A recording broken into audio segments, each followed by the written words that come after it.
Venue was originally set off as a sand track, but now has been grassed, and the very first race on the Vaal Classic track, Heavenly Blue about to take up position as Vaal makes history again. The new classic track, 1600 metres all set, and away and racing. Heavenly Blue's been asked to run down, kicks 2 to 3 lengths clear, and the superbly bred Heavenly Blue's going to open up his account in fine style. Heavenly Blue has taken over the lead into the final 200 metres and shot 1 length clear of the shredder. Then comes Lotus Elan and Old Oak Tree is next, but Heavenly Blue looks to be out the top draw and gets stronger as the race goes on. Heavenly Blue wins. Lotus Elan second, then came the shredder and Old Oak Tree.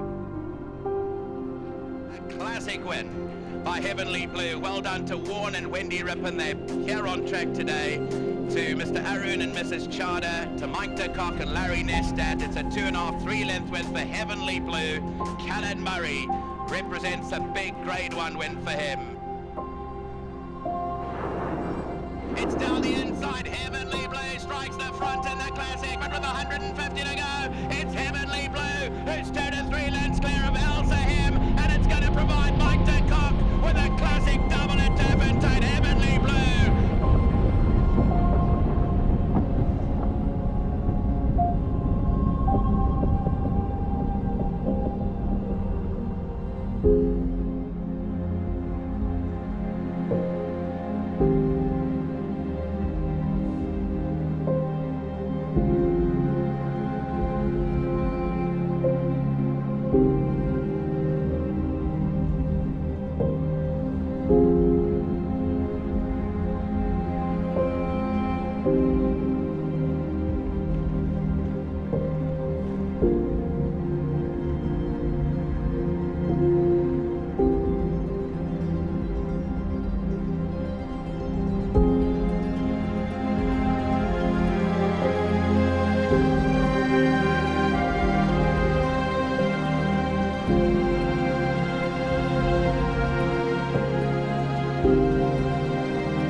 Mike, a wonderful turnout this morning and a fantastic idea by Dr. Ashley Parker, who hasn't exactly been devoid of the Midas touch over years.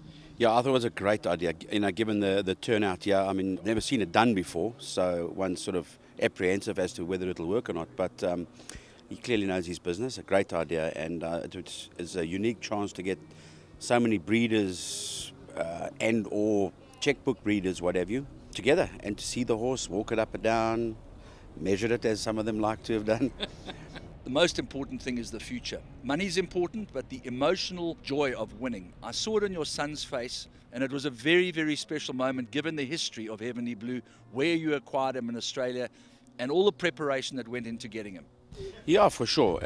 And it's nice to see a plan come together, if you want. And just thanks to all the owners for the support to me, because when my dad's away, it's hard to carry on supporting us. We're always hoping to win that Group 1. We're always buying that youngster, thinking, wow, this is the one. I was there actually buying horses for Sheikh Hamdan and kept on catching my eye every time I walked in a barn. And the one day, it was JJ, myself and John, I said, listen, let's just get this horse out and let's have another look at him.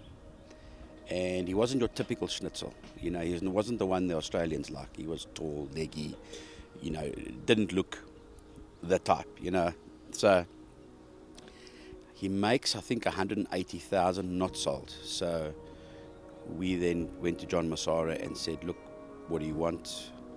I said, I want 200. JJ said, hey, listen, I'll get on the phone to Larry. I said, I'll give Warren and Arun a call. Let's go. 200 is not a lot for a Snitzel. But he wasn't your typical slipper Snitzel, as the Australians like to have. What the hell, let's take a crack at 200,000. Schnitzels are going $1.5 million all around him. And there was nothing wrong with this horse except he wasn't their type. They like, the short couple, big backside. Looks like he's going to win next week. He won his first 2 for us, won very, very well. Heavenly Blue's been asked to run now and kicks 2 to 3 lengths clear. Shotgun Riders out the pack with Blazing Winter further back to Sideshow, but it's Heavenly Blue that's kept 3 lengths clear, and the superbly bred Heavenly Blue's going to open up his account in fine style. You know, clearly the potential was there, but then started to get plagued a little bit with injury on the near 4. Chipped a knee as a youngster, did the op, came back from it. Then, you know, the debacle of Cape Town when we went down for the Met, when him and Cascapedia got so sick, whatever they got. Never really right since, and then chipped again. So then I just said, you know what, there's just so much you can do with a horse. You can't keep forcing things. It's just not right. It's just not kind. And let's take a decision. It's a tough game now, trying to make a sire. I mean, you know, Ashley is one of the good hotels to start, I think, with the mares and the expertise that he has. But it's a tough old game, and we're 5%. Nobody knows who's going to make it. Tipping stallions is impossible, in my opinion. You're a 5% shot. So, here we are. We'll take a crack at it. Fortunately, there's some very passionate people in this country, and you'll get a chance. I think the stars have aligned themselves beautifully, because obviously with Bold Silvano's fertility issues, with Sale from Seattle having passed away, I mean, it hasn't exactly been the most unlucky stud in the world for producing stallions. I mean, Al Mufti speaks for himself. Kilconnell was a very good stallion, and obviously they've got this horse called Global View now, so great company to be in. For sure. One thing about Ashley is he's not resting on his laurels. He knows you can have a champion stallion today, and if you don't keep replacing, because you can't just think that stallion's going to be alive forever. When he's gone, you're gone. No horse, no stud. You know how it is. At the end of the day, he's replacing, he's replenishing. As you said, he's got Global View. Ashley's got the genetics on his farm still. I believe must have a day's work of Al Mufti mares, who will still be of great influence to the breed. So he's starting in the right place. If he can't make it there, well, then he was never going to make it. Anyway. One final question, Mark. We've seen the likes of Jetmaster, Captain Al, great South African racehorses go to stud. It's a very big advantage, and we know that horses like Duke of Marmalade are, in all probability, going to make it big time because of the international and their pedigree. But a true blue South African horse is a great way to start. Well, you know, if one just looks back at Argentinian breeding, and in my opinion, the great days of Argentina, when they bred with the sons of their champion racehorses in that country. Sometimes we think, from overseas is better. Not always. And even if one looks at the shuttle horses in Australia, yes, they came in and did okay, but it's generally been their successful sons that have taken it to another level. So I think there is definitely something in standing a horse with that raced in the local conditions.